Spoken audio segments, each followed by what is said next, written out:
FIFA has absolutely hammered Argentina with a brutal verdict that leaves their World Cup heroes facing humiliating bans, crushing fines, and a furious backlash. After weeks of anger over the chaos, FIFA has finally struck back, and Argentina is now paying an enormous price. The punishment is no slap on the wrist. FIFA has delivered one of the most savage disciplinary verdicts of this World Cup, and several of Argentina's biggest names have been caught in the blast. Players have been suspended, the coaching staff has been punished, and the Argentine Football Association itself has been hit. But one punishment towers above everything else, and it starts with Leandro Paredes. The final had already ended in agony for Argentina. Spain won 1-0 after extra time, ending Argentina's dream of retaining the World Cup. But instead of accepting defeat and walking away, the night exploded into ugly scenes after the final whistle. What followed turned disappointment into disgrace, and the images gave FIFA a disciplinary mess it could not ignore. Paredes was right in the middle of it. During the confrontation, he grabbed Spain defender Eric Garcia by the neck and then shoved Gavi to the ground as tempers boiled over. Players and staff rushed into the chaos. The confrontation spread, and Argentina's frustration was suddenly being played out in front of the entire world. And FIFA showed Paredes absolutely no mercy. Leandro Paredes has been banned for 10 Argentina matches. On top of that, FIFA fined him $90,000. 10 international games. For one of Argentina's most experienced midfielders, that is a crushing punishment that could keep him away for a huge stretch of the next international cycle. This is what makes the verdict so brutal. Paredes cannot simply serve the punishment during a few club games and move on. The suspension applies to Argentina's representative team matches. Every international window he misses will drag the World Cup final chaos back into the spotlight. But anyone inside Argentina hoping Paredes would be the only player destroyed by FIFA's ruling was about to get another nasty shock. Because the disciplinary committee had another enormous suspension waiting. Nahuel Molina has been banned for 7 Argentina matches and fined another $90,000. Molina was also punished for his role in the post-final confrontation, and suddenly the scale of the damage becomes impossible to hide. Paredes and Molina alone are facing 17 international matches on the sidelines between them. That is FIFA ripping 2 established players out of Argentina's plans for match after match. And the punishment still did not stop there.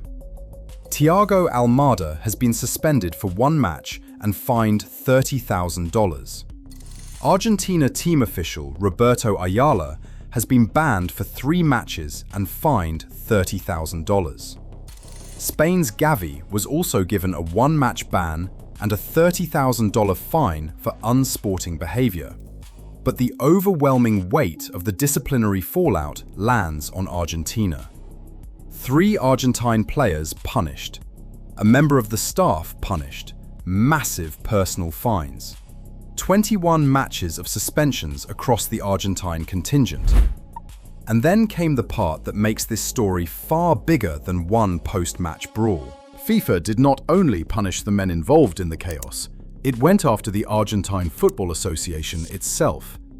The AFA has been fined a total of $321,000 for disciplinary breaches across the tournament, including team misconduct, order and security failures, discrimination and racist abuse, and the use of a sporting event for a demonstration of a non-sporting nature. If you think FIFA was right to hammer Argentina this hard after everything that happened, hit the like button and subscribe to the World Cup Whistleblower, because the humiliation goes even deeper. Buried inside the wider case was another controversy Argentina may have hoped would disappear once the tournament ended. After the semi-final victory over England, Argentine players displayed a banner declaring, Las Malvinas son Argentinas. The Falklands are Argentine. It dragged one of the most bitter political disputes between Argentina and Britain directly onto football's biggest stage, and FIFA included the non-sporting demonstration among the breaches punished against the AFA. The federation was also sanctioned over discriminatory chants and gestures by supporters, as well as match order and security issues. FIFA's verdict, therefore, covers a much broader disciplinary file. By the time the tournament was over, Argentina had given the governing body incident after incident to examine. Then FIFA went one step further, and Argentina's own supporters were dragged into the punishment. Argentina has been ordered to play its next 2 home matches with spectator capacity restricted to 50%. One of those 2 restrictions has been suspended during a probationary period, but the threat remains hanging over the federation. Another serious breach could bring that suspended sanction crashing back down and leave Argentina facing another half-empty stadium. FIFA also ordered $100,000 to be invested in a plan to combat discrimination. A further $100,000 portion of the financial sanction has been suspended during the probationary period. The consequences now stretch from the dressing room to federation finances and the stands. For Argentina, it is an extraordinary fall from the position they wanted to occupy at this World Cup.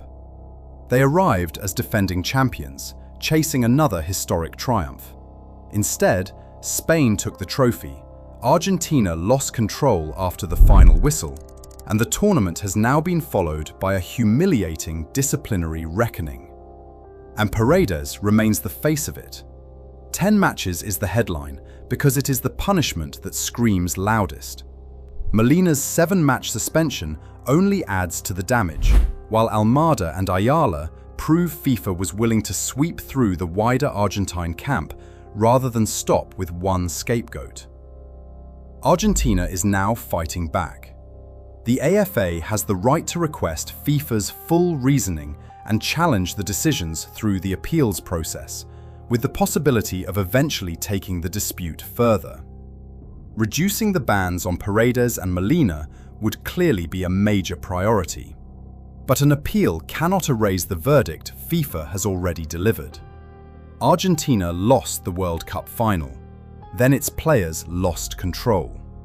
Now the federation, the staff, the supporters, and some of the team's biggest names are all dealing with the consequences. 10 matches for Paredes, 7 for Molina.